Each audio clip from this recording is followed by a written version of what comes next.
who will have to face interview. जिन students को interview face करना है उनके लिए यह निहायत जरूरी है कि कम्युनिकेशन स्किल आपका स्ट्रांग होना चाहिए, and English is one tool for better communication. मैं ये नहीं कहता कि अंग्रेजी जो है वो हमारी मातृभाषा से बेहतर है, हम ये नहीं कहेंगे, लेकिन ये जरूरी है कि जब कम्युनिकेशन करें अपन, तो अगर अंग्रेजी का भी अपन को ज्ञान है, तो जैसा कि आजकल का जमाना चल रहा है, अगर हम इंग्लिश हमारी अच्छी है, स्पोकन इंग्लिश अच्छी तरह से हम अपने आप को व्यक्त कर सकते हैं, तो नेचुरली हम दूसरे पर अपना दूसरे को बहुत ज्यादा इंप्रेस कर सकते हैं. ये इफेक्ट है ये. Now how to face interview. अब आपके लिए बहुत ही इंपॉर्टेंट चीज शुरू हो रही है कि आपको इंटरव्यू कैसे फेस करना है. इसको हम 2 चरणों में डिवाइड करते हैं. पहला बिफोर इंटरव्यू और दूसरा at the time of interview. After interview की तो जरूरत नहीं है, इंटरव्यू हो गया, बात ही खत्म. तो केवल 2 चीजें हो गई. कौन कौन सी? बिफोर इंटरव्यू, और दूसरा पॉइंट कौन सा हो गया? At the time of interview. और जो बिफोर इंटरव्यू है वो 2 भागों में टूट गया. At the time, one day before and on the day of interview. तो पहले हम स्टार्ट करते हैं बिफोर इंटरव्यू. अब देखिए, बिफोर इंटरव्यू में 1 डे बिफोर, एक दिन पहले की बात कर रहे हैं. अगले दिन इंटरव्यू है, एक दिन पहले की हम बात कर रहे हैं. तो सबसे पहले तो आप जो नेचर ऑफ जॉब है उसको समझिए कि किस चीज का इंटरव्यू आप देने जा रहे हैं. आप टीचर का इंटरव्यू देना जा रहे हैं, प्रोफेसर का इंटरव्यू देने जा रहे हैं, साइंटिस्ट का इंटरव्यू जा रहे हैं, कंपनी सेक्रेटरी का दे रहे हैं, फिल्म स्टार का दे रहे हैं, मॉडलिंग का जुनून है तो मॉडलिंग का इंटरव्यू देने जा रहे हैं. तो उस हिसाब से आपका नेचर ऑफ जॉब जो है उसकी अंडरस्टैंडिंग होनी बहुत जरूरी है, और उसी के अकॉर्डिंगली आप अपना ड्रेस जो है वो एक दिन पहले ही तैयार कर लेंगे. तो मैं एक सोबर ड्रेस की बात करता हूं. और सोबर ड्रेस क्या है कि जो brand new shoes and formals are not allowed. आज हमने शर्ट परचेज की और कल उसी शर्ट को पहनकर हम चले गए, गलत बात. कहीं भी ऐसा नहीं लगना चाहिए कि आप शोई किस्म के हैं, दिखावटी किस्म के हैं. यह नहीं लगना चाहिए, नेचुरल लगना चाहिए. तो बिल्कुल नई कमीज, नई शर्ट, कोई या नए जूते, ये नहीं होने चाहिए. 3-4 बार आप पहन लो, आप उसके साथ एक तरह से फैमिलियर हो जाओ उस ड्रेस के साथ में, उसका यूज करना है.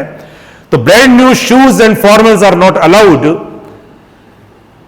शर्ट जो है वो लाइट कलर की और फुल स्लीव्स की होनी चाहिए, और कफलिंग्स जो है वो टाइट होने चाहिए. ऐसा नहीं होना चाहिए कि ये लूज हो रहे हैं ये और इसको इस तरह से फोल्ड कर दिया, ऐसा नहीं होना चाहिए. लाइट कलर की शर्ट होनी चाहिए, फुल स्लीव्स होनी चाहिए और कफलिंग टाइट होनी चाहिए. पैंट जो है वो डार्क कलर की हो. ये मेल के लिए बता रहा हूं मैं. पैंट जो है वो डार्क कलर की हो. Pockets should not be stuffed, यानी जेबें जो है पूर्ण रूप से भरी हुई नहीं होनी चाहिए. आप इंटरव्यू देने के लिए गए, दोनों जेबें ऐसे उभर रही हैं, ऐसा नहीं होना चाहिए. सॉक्स लाइट कलर की होनी चाहिए. शूज डार्क कलर के एंड वेल पॉलिश्ड होने चाहिए. टाई जो हो वो डार्क कलर की हो, matching with the colour of pant, और length extended till belt line. जो बेल्ट होती है उस बेल्ट तक टाई आनी चाहिए. बेल्ट डार्क कलर की होनी चाहिए, और जो हेयर है वो फाइनली कॉम्ड होने चाहिए, clean shaved, and must carry hanky in pocket. जेब में एक रुमाल होना चाहिए.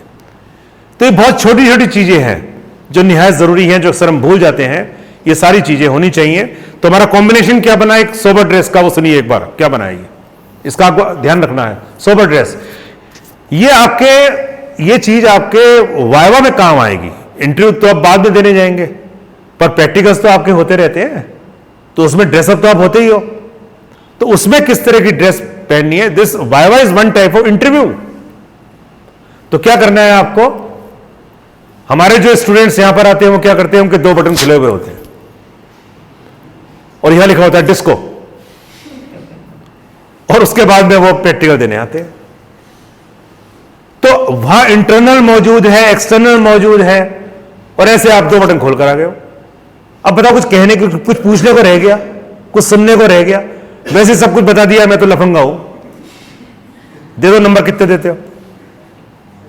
तो ये तो, और दूसरी बात, मान लो कभी वायवा चल रहा है तो खड़े होने की तहजीब देखिए, ये खड़े होने की तहजीब होती है। अब उससे क्या होगा, मान लो बाहर से कोई व्यक्ति जा रहा है और उसको सुना है तो क्या होगा, देख अभी नंबर दे दे, यही ठोक दूंगा, आवाजें ऐसे आ रही हैं बॉडी लैंग्वेज से। This body language is very important. आप ऐसे भी तो खड़े हो सकते हो, ठीक है, एक अच्छा तरीका है ये। मतलब हमको ये दिखाना है कि हम अच्छी फैमिली के हैं, एक सोबर फैमिली को बिलोंग करते हैं, वी आर सोबर। तो ये जो एटिकेट्स होते हैं ये गर्ल्स में बहुत ज्यादा होते हैं, गर्ल्स में होते हैं, बॉयज में कम होते हैं, तो उनसे सीखना चाहिए। तो ये मैंने आपको बताया कि डार्क कलर की शर्ट हो गई और लाइट कलर की शर्ट हो गई, डार्क कलर की पैंट हो गई, डार्क कलर शूज हो गए, लाइट सॉक्स हो गए, और वेल कॉम्ड आप होंगे, और टाई जो है वो आपकी यहां तक बेड तक पहुंचेगी। इस तरह का आपको, इन बातों का आपको ध्यान रखना है। अब आते हैं फीमेल पर। तो फीमेल के लिए गुड साड़ी, सूट, अगर मान लो पैंट शर्ट का यूज वो कब कर सकते हैं, जब मान लो कोई कंपनी का इंटरव्यू देना है, अब मान लो टीचर का इंटरव्यू देने के लिए जा रहे हैं और पैंट शर्ट पहन के चले गए, समझ में आ रही बात, तो कैसे होगा। तो टीचर का इंटरव्यू देना है तो नेचुरली साड़ी होनी चाहिए, और ज्वेलरी जो है, गहने वगैरह बहुत कम से कम होने चाहिए, और मेकअप ज्यादा नहीं होना चाहिए, बहुत ज्यादा मेकअप नहीं होना चाहिए, क्योंकि एक ही बात पे फोकस रखिए, हमें नेचुरल चीज लानी है, नेचुरलिटी लानी है, प्रकृति जो है वो प्राकृतिक रूप देना है, उसको दिखावा नहीं करना है। This is very important. कहीं भी ऐसा नहीं लगना चाहिए कि बनाव श्रृंगार करने में इस बच्चे, इस लड़के ने या इस लड़की ने आधा घंटा लगाया हुआ है। चाहे लगा दो, लगना नहीं चाहिए। दो चीजें अलग अलग है। ऐसा बिल्कुल नहीं दिखना चाहिए कि आप इस तरह से इंटरव्यू को फेस करने आ रहे हैं या वायवा देने आ रहे हैं। ऑर्डिनरी मेकअप होना चाहिए, मिनिमम ज्वेलरी, गहने वगैरह कम से कम होने चाहिए। इसके बाद में जो हेयर स्टाइल है, वो हेयर स्टाइल भी आपके जॉब के हिसाब से मैच करेगी, किस आपका कौन सी नेचर का आपका जॉब है, उसी हिसाब से आपका ये चलता रहेगा कि कैसे आप इस चीज को फेस करना चाह रहे हैं, उसी हिसाब से ही आपका ड्रेस होना चाहिए, उसी हिसाब से आपके कॉम होनी चाहिए, उसी हिसाब से आपको अपने बालों को संवारना है और सजाना है। तो ये मेल और फीमेल का किस तरह से हमको ध्यान रखना है, पहनावे का किस तरह से हमको ध्यान रखना है, ये सब आपके सामने इस पीपीटी के माध्यम से दिखाया गया। दूसरी बात है डॉक्यूमेंट फोल्डर। ये डॉक्यूमेंट फोल्डर जो है ये वाटरप्रूफ होना चाहिए। मान लीजिए आप इंटरव्यू देने जा रहे हैं, बारिश आ गई, पानी का गिलास मान लो गिर गया, ऐसा कुछ हो गया तो प्रॉब्लम खड़ी हो जाएगी। तो वाटरप्रूफ होना चाहिए, पहली बात। Documents must be arranged in reverse order. सबसे पहले पीजी का, फिर यूजी का, फिर 12th का, फिर 11th का, इस तरह से अरेंज्ड होने चाहिए। इस बात का ध्यान रखिए। अब इस आपके ब्रीफ केस में सम A4 साइज पेपर्स होने चाहिए। कुछ पेपर्स काम आ सकते हैं इंटरव्यू के टाइम में। Passport size photograph, copy of biodata, semi small Fevistick, stapler, calculator, CD और pen drive for power presentation, and water bottle and some biscuits. पानी की छोटी सी बोतल और बिस्किट्स क्यों होने चाहिए कि मान लो तुरंत आप में नेगेटिव एनर्जी क्रिएट हो गई, इंटरव्यू से जस्ट पहले तुरंत नेगेटिव एनर्जी आ गई, तो बूस्ट करने के लिए, अपने आप को पुनः पॉजिटिव एनर्जी देने के लिए तुरंत आप कुछ बिस्किट्स ले लेंगे, पानी पी लेंगे, तो तुरंत आपका जो आप कंफर्ट हो जाएंगे। तो ये बिफोर इंटरव्यू ही चल रहा है, लेकिन on the day of interview, अब हम पहले तो हम एक दिन पहले की बात कर रहे थे कि किस किस चीज को हमको तैयार करना है। अब हम उस दिन पर आ गए हैं जिस दिन हमारा इंटरव्यू होने वाला है। और इसमें जब आप मॉर्निंग में जाएंगे तो सबसे पहले न्यूज पेपर और टीवी चैनल्स के थ्रू आप जो आपके करंट अफेयर्स हैं इनसे आप फैमिलियर होके जाएंगे। आधा घंटा पहले पहुंचेंगे, शांति से बैठ जाएंगे। जो इंटरव्यू देकर स्टूडेंट जा चुके हैं उनके पीछे नहीं भागेंगे, क्या पूछा तूने क्या जवाब दिया, इस तरह का काम नहीं करना है। शांति से बैठो, वरना बिना मतलब आप परेशान हो जाएंगे। And switch off your mobile phone. और जो साथी वहां इंटरव्यू देने के लिए बैठे होंगे उनसे आप फैमिलियर हुइए, उनसे बातचीत कीजिए, कम्युनिकेशन करिए। कम्युनिकेशन करेंगे तो नेचुरली आपका जो टेंशन होगा वो रिलीज होगा, आपका टेंशन लेवल जो है वो रिलीज हो जाएगा और एक सेल्फ कॉन्फिडेंस आप में पैदा होना चाहिए और अंदर अंदर एक भावना आनी चाहिए कि इस दुनिया में सर्वश्रेष्ठ कौन है, इस दुनिया में सर्वश्रेष्ठ कौन है, मैं हूं। सबसे ज्यादा मैं किसको प्यार करता हूं? अपने आप को प्यार करता हूं। सबसे बड़ा कौन है? मैं। इस तरह की भावनाओं का संचार होना चाहिए। बहुत सी ऐसी चीज आएंगी, नेगेटिविटी आएगी, क्रिटिक्स होंगे, डाउट होंगे, फियर होगा, लेकिन इन सबके बीच में से निकल के सीधे कॉन्फिडेंस में हमको कॉन्फिडेंस को बूस्ट करना है। हमको अपने आप को पहचानना है, भले ही छोटे से हो, मोटे से हो, बहुत ही पतले दुबले हो, लेकिन अपने सही अस्तित्व का, सही व्यक्तित्व को हमको अपने सामने रखना है कि वास्तव में तो मैं वो हूं जो मैं सामने नजर आ रहा हूं। अब at the time of interview, अब आप वहां पहुंच गए हैं जहां आप कैबिन है, उस कैबिन में अब आप एंटर होने वाले हैं। एंटर किस तरह से होना है? एंटर में आपने हल्का सा गेट खोला और आपका यहां तक का जो पोर्शन है, ये जो इंटरव्यू लेने वाले हैं उनके सामने रहेगा, ये पोर्शन गेट के पीछे रहेगा और आप पूछेंगे may I come in, not may I come in sir, not may I come in ma'am, simple may I come in. क्योंकि जितने इंटरव्यू होते हैं उनमें पुरुष और महिलाएं दोनों ही वहां पर बैठी हुई होती हैं। अगर आपने मे आई कम इन सर कर दिया तो इसका मतलब आप नारी जाति का सम्मान नहीं करते। अगर आपने मे आई कम इन मैम कर दिया तो इसका मतलब वहां भी आप बैलेंस नहीं है। तो मे आई कम इन इतना ही काफी रहेगा। बस यहां से आपकी शुरुआत होगी। Enter, wish the interviewer seek permission to seat.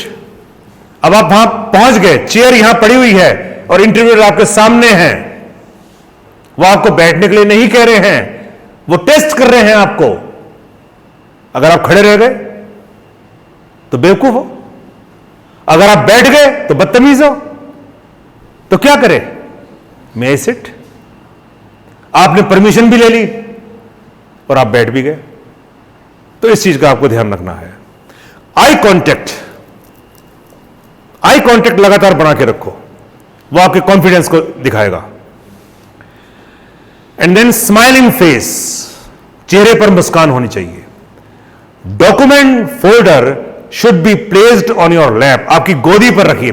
जो टेबल होगी वहां मत रखिए, उस टेबल पर डॉक्यूमेंट फोल्डर को नहीं रखना है। कहां रखना है? अपने गोद में रखना है, अपनी लैप पे रखना है इसको। कीप योर बैक स्ट्रेट, इस तरह से अटेंशन में रहिए। The soles of your feet should be pressed to the floor, आपका जो पांव है वो इस तरह से खड़े हुए नहीं होने चाहिए फ्लोर पर, बल्कि जमीन से चिपके हुए होने चाहिए। क्योंकि आपको ऊपर से नीचे ऑब्जर्व किया जाएगा। अगर आपके इस तरह से आपके हैं, आपकी एड़ी जो है वो ऊपर हो रही है, तो वहीं समझ लेंगे कि आप अपना कॉन्फिडेंस नहीं रख रहे हैं। तो ये जरूरी है कि इस तरह से अपने पांव को आप रखिए। अब आपसे क्या होगा? लगातार क्वेश्चन पूछे जाएंगे, तो आप क्या करेंगे? Answer one by one in sequence. जैसे एक इंटरव्यूअर ने पूछा, दूसरे इंटरव्यूअर ने पूछा, तो आप वन बाय वन एक एक का आंसर देंगे और दिमाग में रखिए किसने क्या पूछा था। तो यह आपका अलर्टनेस टेस्ट होगा। आपकी अलर्टनेस देखी जाएगी, कितने आप अलर्ट हैं, कितने सजग हैं, कितने सतर्क हैं, इसका मूल्यांकन किया जाएगा। अगर मान लीजिए कहीं भी कंफ्यूजन है, कोई भी डाउट है, तो उस क्वेश्चन का आंसर आप मत दीजिए और सिंपली सॉरी कर दीजिए। गलत आंसर कभी बर्दाश्त नहीं होगा, इस बात का ध्यान रखना।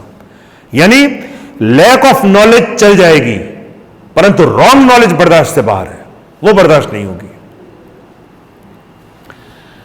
अब at the time of interview हमारा चल रहा है और क्या क्वेश्चन पूछा जाएगा? आपकी हॉबीज के बारे में, एंड आपकी what are your hobbies, what are your qualities. जब ये पूछी जाएंगी तो क्या होगा? ये कम्युनिकेशन स्किल टेस्ट किया जाएगा आपका, कि किस तरह से आप कम्युनिकेट करते हैं। और जैसा कि मैंने आपको बताया है, कम्युनिकेशन का एक सशक्त माध्यम है अंग्रेजी। अगर इसका यूज करेंगे तो बेहतर होगा, बाकी हिंदी भी बहुत खूबसूरत भाषा है। What are your strengths and what are your weakness, क्या आपकी खूबी है और क्या आपकी कमजोरी है, यह क्वेश्चन जरूर पूछा जाएगा। अब उसमें आप ध्यान रखिए कि आप जो अपनी कमजोरी बताएंगे वो कमजोरी भी अंदर से एक खूबी को निकाले। बात को समझिए कि मुझसे पूछा गया कि आपकी कमजोरी क्या है, मैं एक ऐसी कमजोरी बता रहा हूं आपको, तो आप कहेंगे कमजोरी तो है ही नहीं, ये तो खूबी है। तो उस चीज का आपको ध्यान रखना है। देखिए आप क्या कहेंगे कि I am a little bit hasty, थोड़ा जल्दी में रहता हूं, मैं जल्दी में रहता हूं, यह मेरी कमजोरी है। कमजोरी नहीं, ये तो विशेषता है। क्या फास्ट है? तो इस तरह से मैं मल्टीटास्कर हूं, यानी एक टाइम में बहुत से काम कर लेता हूं। ये मैं थोड़ा अपने आप को बहुत कंफ्यूज महसूस करता हूं, मैं ये काम भी कर लेता हूं, ये काम भी कर लेता हूं, इससे मैं बहुत अपने आप कंफ्यूज महसूस करता हूं। वीकनेस बता रहे हैं, वीकनेस नहीं है, ये तो आपकी विशेषता है। आप एक टाइम में कितने काम निपटा रहे हैं, तो निश्चित आपको पसंद किया जाएगा। और अब इसके बाद what do you know, what do you want this, why do you want this job, what do you know about this organisation, which newspaper do you read, which TV channels programs do you prefer to watch, and which types of books do you read। ये general question है जो आपसे पूछे जाएंगे। और अब अंत में हम आ रहे हैं, जब विदा होने का समय आ रहा है, तो दो ऐसी चीजें हैं जो आपको करनी है जिससे कि आप उन्हें इंप्रेस कर देंगे। पहली चीज, जिन क्वेश्चंस का आंसर आप नहीं दे पाए हैं उन क्वेश्चंस को आप पूछिए। Post your interview you may ask the interviewer the response of the questions you couldn't answer. It will possibly help you to leave a better impression। कि सर आपने मुझसे जो क्वेश्चन पूछा है, मैम आपने जो मुझसे क्वेश्चन पूछा था, will you give me the answer of this question? I want to know the answer। तो उनसे क्या इंप्रेशन पड़ेगा कि कितने आप जिज्ञासु हैं, कितने जुझारू हैं, कितना ज्ञान के प्रति लालायित है, यह एक इंप्रेशन अपने आप चला जाएगा। और दूसरी बात, before living your room greet the interviewers well. अच्छी तरह से अभिवादन कीजिए, अच्छी तरह से आप उनको नमस्कार बोलिए, और उसके बाद ही आप उस रूम से बाहर हो जाइए। तो इन बातों का आपको ध्यान रखना है। धन्यवाद। ठीक है।